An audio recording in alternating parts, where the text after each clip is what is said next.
والصلاة والسلام والتحية والإكرام على الرسول النبي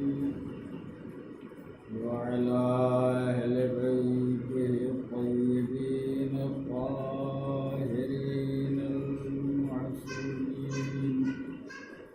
الذين أذهب الله عنهم الرجس وطهرهم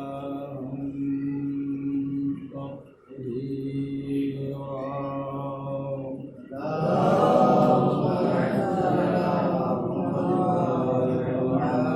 الدائمة الباقية على قاتلهم وغاصبي حقوقهم ومنكري فضائلهم وأعدائهم إلى يوم الدين. أما بعد فقد قال الله الحكيم في كتابه الكريم وهو أصدق القائلين وقوله الحق. بسم الله الرحمن الرحيم. قد جاءكم من الله نور وكتاب مبين.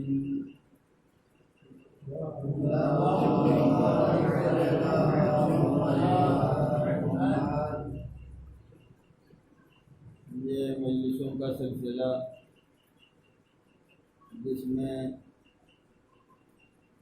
واقعہ کربلا کی روشنی میں اس پیغام کو پیش کرنے کی سعادت حاصل کی جا رہی ہے جسے امام حسین علیہ السلام نے اس عالم میں اور اس نازک دور میں پیش فرمایا تھا جب دنیا میں یزیدی ظلم و جور اور لا قانونیت اور لا دینیت کا دور دورہ ہو چکا تھا. اسلامی تاریخ کو ہر اعتبار سے دکھانے کی کوشش کی جا رہی تھی. ایسے عالم میں پیغمبر کے نواسے نے اسلام کی صحیح تصویر اور دین خدا کی سچی باتیں لوگوں کے سامنے پیش کی. دور تو وہ تھا جس میں اندھیرا، تاریکی، ظلمات سب کچھ جاہلیت کے دور کی طرح لوٹایا جا رہا تھا. امام نے اس دور کی خرابیوں کو نگاہ میں رکھتے ہوئے اور پیغمبر کے پہنچائے ہوئے پیغام کی حفاظت اور دین الہی کے تحفظ کے لیے جتنی ممکن کوشش ہو سکتی تھی اور جتنی زیادہ قربانی دے سکتے تھے وہ ساری قربانیاں امام نے پیش فرمائی. آج اگر دین اسلام کسی بھی جگہ اور کسی مقام پر صاحبان ایمان کے ذہنوں اور دماغوں میں پایا جاتا ہے تو وہ اسی جہاد حسین کا نتیجہ ہے. ورنہ آج اسلام کا نام لینے والا کوئی نہ ہوتا اور اسی جہاد کے آئینے میں دنیا کے لوگوں نے اپنی بہت سی آزادی کی تحریکات کو بھی آگے بڑھایا۔ میں نے کل عرض کیا تھا کہ اس ہندوستان کا آزاد کرانے والا وہ عظیم انسان، اس نے بھی اپنی تقریروں میں مسلسل یہ بات کہی کہ میں نے جو کچھ بھی آزادی کے سلسلے میں سیکھا ہے اور آزاد کرانے کے طریقوں کو پہچانا ہے، وہ واقعے کربلا سے پہچانا ہے، اور اسی واقعے کو نگاہ میں رکھ کے میں نے اس ہندوستان کی سرزمین کو ان ظالموں اور ان غاصبوں سے پاک و پاکیزہ کرنے کی کوشش کی ہے، جس میں اسے کامیابی ملی۔ اس کا مطلب یہ ہے کہ اگر کوئی پیغام حسین کو اپنے لیے آئین اور قانون بنا کے دنیا کے سامنے پیش کرتا ہے تو اس کی تحریک اور اس کا پہنچایا ہوا پیغام دنیا مانتی بھی ہے اور قبول بھی کرتی ہے۔ کل میں نے یہ گزارش کی تھی کہ پیغام کربلا کو پہچاننے اور اس کی معرفت حاصل کرنے کے لیے ضروری ہے کہ امام کے اس مقصد کو پہچانیں جس مقصد کے لیے امام نے اپنے عزیزوں، اپنے ساتھیوں کی قربانی بھی دی، اور بعد میں اہل حرم نے اپنی اسیری اور قید کے زمانے میں بھی اسی پیغام کو دنیا کے سامنے پیش کیا۔ مقصد کے ذیل میں عرض کیا تھا میں نے کہ امام نے فرمایا تھا کہ میں کسی غرور کے لیے، کسی تکبر کے لیے، کسی اقتدار کے حاصل کرنے کے لیے، کسی حکومت کے لیے نہیں جا رہا ہوں۔ میں نے اگر مدینہ چھوڑا ہے تو صرف اس کا مقصد یہ ہے کہ میں پیغمبر کی امت میں اصلاح پیدا کروں، اس لیے کہ ان میں خرابیاں پیدا ہو گئی ہیں، اور ان خرابیوں کی اصلاح کے بغیر اسلام نہ پایا جا سکتا ہے اور نہ کوئی سچا مسلمان بن سکتا ہے۔ اس اصلاح کے لیے فرمایا تھا امام نے کہ اصلاح کرنے کے طریقے بھی بتائے دیتا ہوں۔ میں امر بالمعروف یعنی نیکیوں کا حکم دینا چاہتا ہوں، برائیوں سے روکنا چاہتا ہوں، اور اس سیرت پر چلانا چاہتا ہوں جو پیغمبر کی سیرت اور مولائے کائنات کی سیرت ہے۔ تو اپنے ابو جد کی سیرت پر چلانا، امت کو اس راستے پر لگانا، یہ میرا مقصد ہے۔ چنانچہ امام نے اس بات کا اظہار بھی کئی مقام پر فرمایا۔ ایک جو بالکل مشہور بات ہے کہی جاتی ہے کہ امام نے اپنے خطبے میں، اور یہ خطبے کے الفاظ مختلف مذاہب کے لوگوں نے اپنی اپنی کتابوں میں اپنے اپنے انداز سے تحریر فرمایا ہے، لکھا ہے کہ امام نے یہ فرمایا اس قوم کو خطاب کرتے ہوئے جو برسر پیکار ہے، لڑنے کے لیے آئی ہے، جنگ کرنے کے لیے آئی ہے، قتل حسین کے ارادے سے آئی ہے، امام اور ان کے اصحاب کو تہہ تیغ کرنے کا خیال ان کے ذہنوں میں ہے، اور تمام تر اسلحوں کے ساتھ یہ میدان جنگ میں جمع ہیں۔ ان سے خطاب کر کے امام نے فرمایا، کیا میں نے کسی پیغمبر کے حلال کی ہوئی چیز کو حرام بنا دیا ہے، یا میں نے پیغمبر نے جن باتوں کو حرام قرار دیا اسے حلال بنا دیا ہے؟ سب نے بیک زبان کہا جو حلال محمد تھا وہ حلال ہے، جو حرام محمد تھا وہ حرام ہے۔ اب یہ اور بات ہے کہ زبان سے اقرار تو سب نے کیا، لیکن اپنی سیرت اور اپنے عمل سے یہ ظاہر کرتے رہے کہ ہم نے پیغمبر کی شریعت اور پیغمبر کے دین کو اپنی زندگی سے نکال دیا ہے۔ یہ میں نے کل گزارش کی تھی، آج یہ گزارش کرنا چاہتا ہوں کہ عام طور پر یہ کہا جاتا ہے کہ امام حسین نے اپنا فریضہ سمجھا تو انہوں نے قربانی دی اپنی اور اپنے عزیزوں اور ساتھیوں کی۔ آج اتنا زمانہ گزر گیا، سن 61 ہجری کے بعد 1442 ہجری آج آ گئی۔ اتنا زمانہ گزرنے کے بعد بار بار اس تذکرے کی یا اس کے ذکر کرنے کی ضرورت کیا ہے؟ ہو چکا تذکرہ، برسوں کیا گیا، آج کیوں اس کا تذکرہ کیا جا رہا ہے؟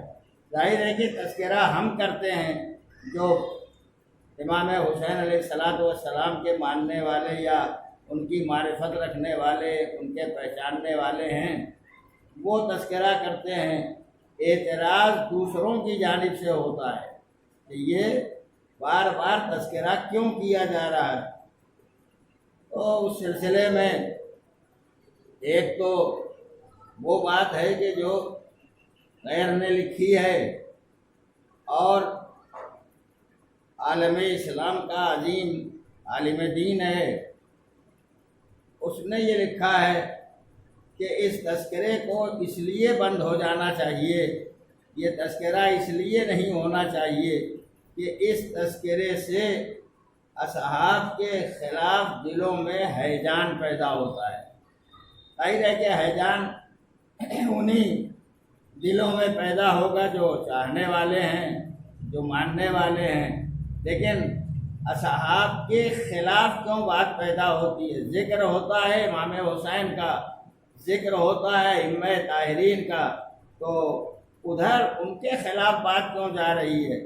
خلاف جانے کا مطلب ہی یہ ہے کہ یہ ان لوگوں کے خلاف نہیں جاتی جو اصحاب پیغمبر میں حسین کے چاہنے والے یا ان سے عقیدت رکھنے والے تھے، ان کے خلاف جا رہی ہے جن کے دلوں میں حسین کی کوئی محبت نہیں تھی، لہذا کہہ دیا کہ اسے بند کر دینا چاہیے۔ یہ تو وہ کہنے والا کہہ کے چلا گیا، بعد کے لوگ اسی بات کو مختلف انداز سے پیش کرتے ہیں۔ اتنا دور جب گزر گیا تو آج تذکرہ کرنے کی ضرورت کیا ہے؟ لوگوں نے سن لیا، نے کہا ہاں بالکل صحیح ہے، سن لیا، لیکن اگر سن کے مان لیا ہوتا تو ہم تذکرہ کرنا بند کر دیتے، لیکن مانا نہیں، سنتے ہیں ہر سال، اس کان سے سنتے ہیں، اس کان سے نکال دیتے ہیں۔ نتیجہ یہ ہے کہ اتنے دنوں کے گزرنے کے بعد بھی جب کبھی تذکرہ کیا جاتا ہے تو تعجب کے ساتھ کہتے ہیں اچھا ایسا بھی ہوا تھا، ایسا بھی ہوا تھا، ایسا بھی ہوا تھا۔ یہ کہنا ہی بتاتا ہے کہ ہم نے دل سے سنا بھی نہیں، واقعی طور پر پہچانا بھی نہیں، صحیح انداز میں ہم نے معرفت بھی حاصل نہیں کی ہے۔ جو حسین کی معرفت حاصل کرنے والا لمحوں میں ساتھ رہ کے اگر معرفت حاصل کر لیتا ہے تو وہ حسین کا سچا ساتھی بھی بن جاتا ہے، حسین کے لشکر میں آ بھی جاتا ہے، حسین کا فوجی بھی بن جاتا ہے، حسین کے ساتھ جام شہادت بھی نوش کر لیتا ہے، اپنی اور اپنے غلام کی، اپنے بھائی کی، اپنے بیٹے کی قربانی بھی پیش کر دیتا ہے۔ تو یہ سوال بار بار ہوتا رہتا ہے۔ آج اتنا زمانہ گزرنے کے بعد جگہ جگہ اس کا تذکرہ کیوں کیا جا رہا ہے؟ ہم ایک بات جانتے ہیں، تذکرہ ہر ایک کا نہیں ہوتا۔ 1947 میں یہ ملک آزاد ہوا تھا، آزاد کرانے والا شخص آزاد کرا کے سال بھر کے قریب زندہ رہ کے دنیا سے چلا گیا۔ آج کتابوں میں، تقریروں میں مقررین جتنے بیان کرنے والے ہیں، کاہے کے لیے لکھا جاتا ہے، کیوں بیان کیا جاتا ہے، کیوں اس کا تذکرہ ہوتا ہے، اور اسی کے ساتھ ساتھ کوئی ایسی حکومت کی جگہ نہیں ہوگی، کوئی آفس نہیں ہوگا، کوئی مقام نہیں ہوگا جہاں اس کی تصویر لگا کے نہ رکھی گئی ہو جس نے اس ملک کو آزاد کرایا۔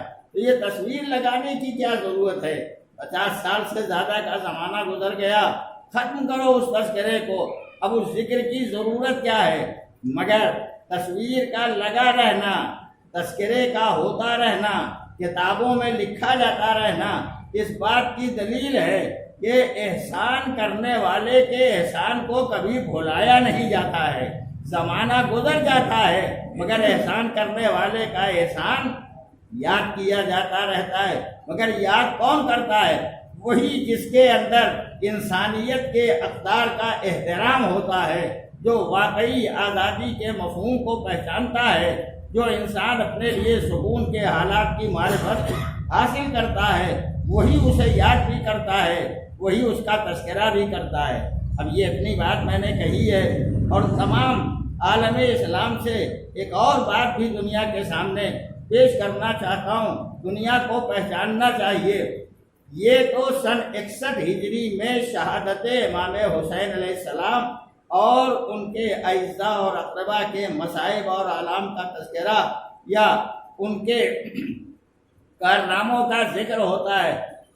دنیا میں عالم اسلام کبھی سوچے کہ کیا سن 61 ہجری سے پہلے بھی کوئی واقعہ ہوا یا نہیں ہوا؟ اگر سن 61 ہجری سے پہلے کوئی واقعہ ہوا تو اسے اس سے پہلے بھولا دینا چاہیے، اس سے پہلے اس کا تذکرہ بند کر دینا چاہیے، اور پھر جو کام پایۂ تکمیل کو تقریباً نہیں پہنچا اس کا تذکرہ کاہے کے لیے کیا جاتا ہے؟ جناب ابراہیم پہلے تھے امام حسین علیہ السلام سے، جناب اسماعیل پہلے تھے امام حسین علیہ السلام سے، پیغمبر پہلے تھے امام حسین علیہ السلام۔ یہ جو پرانا دور گزرا ہے تو جناب ابراہیم و اسماعیل کی مکمل یادگار آج بھی پائی جاتی ہے۔